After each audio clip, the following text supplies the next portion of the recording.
E aí, pessoal, tudo bem? Madu aqui. E no vídeo de hoje eu quero explicar um pouquinho para vocês sobre por que que os bancos eles caem ou eles sofrem uma crise ou algo do tipo. Por que que eu tô trazendo esse assunto? Durante esses últimos dias a gente viu a queda de alguns bancos como o Silicon Valley, o Silvergate, mas o principal deles foi o Silicon Valley Bank, que é um banco que apoia as startups lá no Vale do Silício. E é um assunto que vem sendo bastante comentado nesses últimos dias, pelo fato de que é a segunda maior queda de um banco desde 2008 com a crise do subprime. Então, isso está trazendo aí uma certa preocupação, só que acho que foi ontem ou anteontem, eu estou gravando esse vídeo quarta-feira, 15 de março. Então, ontem ou anteontem, se eu não me engano, não, no domingo, o Fed, ele basicamente disse que ia socorrer o Silicon Valley Bank porque eles não estão conseguindo honrar com os pagamentos dos clientes. Então, o Fed teve que atuar aí para que quem é depositante, quem é cliente lá do Silicon Valley pudesse então resgatar o seu dinheiro que está lá. E isso está levando a resgate, vários resgates a bancos lá nos Estados Unidos. Teve um outro banco também que caiu, acho que foi o Signature Bank. E, enfim, isso está levando a um resgate aos bancos, as pessoas estão preocupadas, trazendo para o universo de cripto o USDC, que é a moeda emitida pela Circle, né, que é uma stablecoin, ela também foi de uma certa forma afetada, mas agora parece que a situação já se normalizou. Só que o que que acontece num cenário desses? Basicamente, o que que aconteceu com o Silvergate, né? Não, o Silicon Valley, e acontece com vários bancos. Todo banco, ele atua com um sistema de reserva fracionária. E é sobre isso que eu quero abordar mais aqui com vocês. Por quê? O que que é a reserva fracionária? O próprio nome ele já meio que indica. O banco, ele atua com valores altíssimos para empréstimos, para investimentos e tudo mais. Só que na sua reserva, ele tem só uma fração daquele valor que ele diz que ele tem. Então vamos lá, imagina que você depositou no banco R$ 1.000 no banco. E aí o banco vai lá e a gente sabe que eles fazem empréstimos, eles investem em ativos, em ações, em títulos do tesouro, em hipotecas, que foi basicamente o que o Silicon Valley fez. Mas vamos lá, você depositou R$ 1.000 no banco. E aí o banco ele vai pegar uma parte desse dinheiro e realizar outras operações financeiras, como os próprios investimentos e empréstimos. Então, por exemplo, você depositou 1.000, mas ele vai lá, pega R$ 900 desses 1.000 que você depositou e ele vai e empresta para uma outra pessoa. Só que ele garante para você que aqueles 1.000 seu ainda estão lá. E aí aquela outra pessoa que ele emprestou os 900, por consequência, também vai depositar um valor no banco. Digamos que ela deposita 800, né? Deixa lá 800 no banco. Desses 800, ele pega 700 para poder emprestar para uma outra pessoa. Mas ele continua garantindo para a pessoa anterior que os 800 estão lá. Então ele vai fazendo esse movimento, basicamente um ciclo, e vai basicamente criando, inventando dinheiro do nada. Então, aqueles seus 1.000 lá no começo podem virar 10.000. Só que para outras pessoas e tal, podem englobar R$ 10.000. Só que o banco não tem o que é de R$ 10.000. Se todas as pessoas envolvidas nesse processo, por exemplo, quiserem sacar o valor que elas têm lá no banco, ele precisaria de R$ 10.000 para honrar ali com os pagamentos. Só que digamos que ele não tem os 10.000, ele tem só 1.000 do total. E aí, algumas pessoas vão conseguir sacar e o resto não, porque ele não tem essa grana toda. E aí ele sofre o que a gente chama de crise de liquidez. Ele não tem a grana para dar para a pessoa, sabe? E aí, por que que eles fazem isso? Exatamente partindo do pressuposto de que ninguém, né? Tipo, ninguém ao mesmo tempo vai querer sacar todo o valor que possui lá dentro. Então tem um cara que ele acha, né, que tem 10 mil, tem um cara que acha que tem 50 mil, tem um cara que acha que tem 5 mil, tem um cara que acha que tem 1.000. Só que no fim das contas, o banco, ele só é obrigado, de fato, a ter no seu caixa entre 10 a 25% desse valor. Então vamos trabalhar aqui com a obrigatoriedade de que o banco ele só tem que ter ali 10% daquele valor. Se eu tenho 10 correntistas no banco, 10 depositantes no banco, cada um depositou R$ 1.000, eu teoricamente deveria ter R$ 10.000.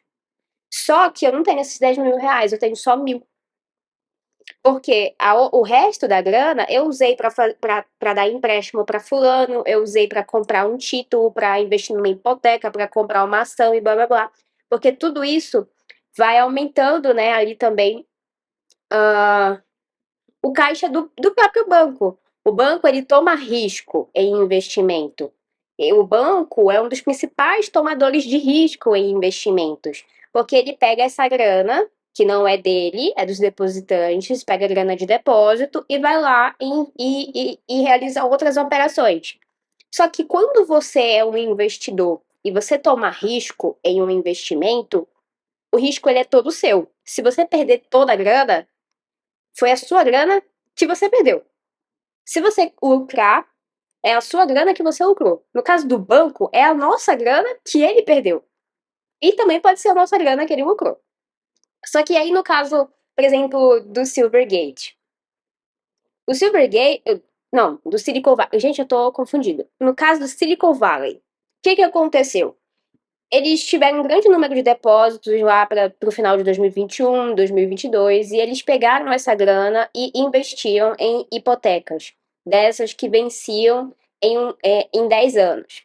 E você pode resgatar o valor investido antes de vencer os 10 anos. Só que eles fizeram isso no prejuízo, resgataram no prejuízo. Por quê?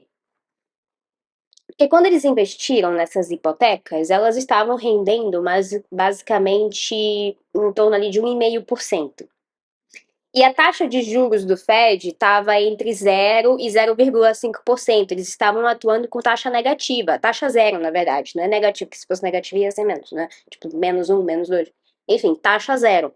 Só que, com a inflação aumentando e o Fed tendo que aumentar também a taxa de juros para conter a inflação, o Silicon Valley foi tomando prejuízo nesses investimentos que ele estava tendo. Então, por eles estarem perdendo, por eles estarem tendo prejuízo, eles tiveram que vender cerca de 3,3 bilhões em ações e as pessoas ficaram com medo. O que está acontecendo? Estão perdendo dinheiro, o banco está vendendo grande parte das ações, então eu vou sacar a minha grana. Só que eles não estavam com. Não, não era 3,3 bilhões. Eu tô confundindo. 3,3 bilhões é um outro número de uma outra coisa. Mas eles estavam aí vendendo uma boa parte das suas ações, tá? O Silicon Valley. E aí, aconteceu isso. As pessoas ficaram com medo do que estava acontecendo e começaram a querer sacar a sua grana de lá.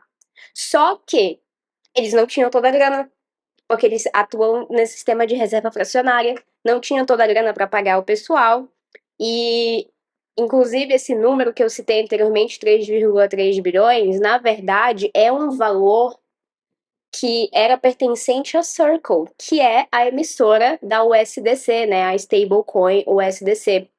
Então, por que o USDC também teve disparidade em relação ao dólar quando o Silicon Valley caiu?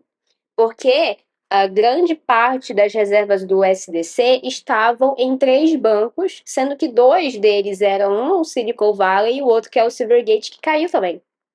E aí, com essa crise toda do Silicon Valley, o SDC, a Circle no caso, foi tentar sacar o que restava dos fundos deles lá dentro, conseguiram sacar uma parte, mas ainda restou 3,3 bilhões para eles sacarem, que o banco não tinha, né, por conta desse sistema de reserva fracionária. Então, E aí, então, as pessoas, vendo esse movimento, ficaram com medo. Venderam o USDC, venderam em massa o USDC para trocar por USD, né, dólar normal. E então, causou uma disparidade do USDC, porque o USDC sendo o stablecoin do dólar, eu preciso que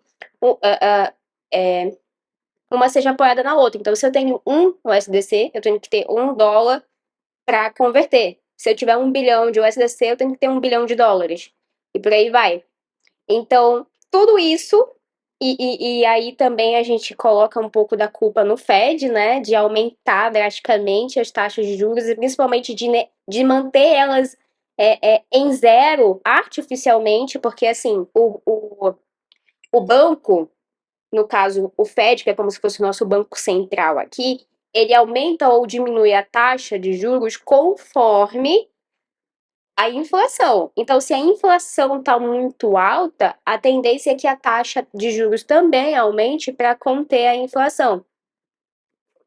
E aí, vendo esse movimento, o Silicon Valley foi lá e investiu em outros ativos que davam um retorno maior, porque a taxa de juros estava zero.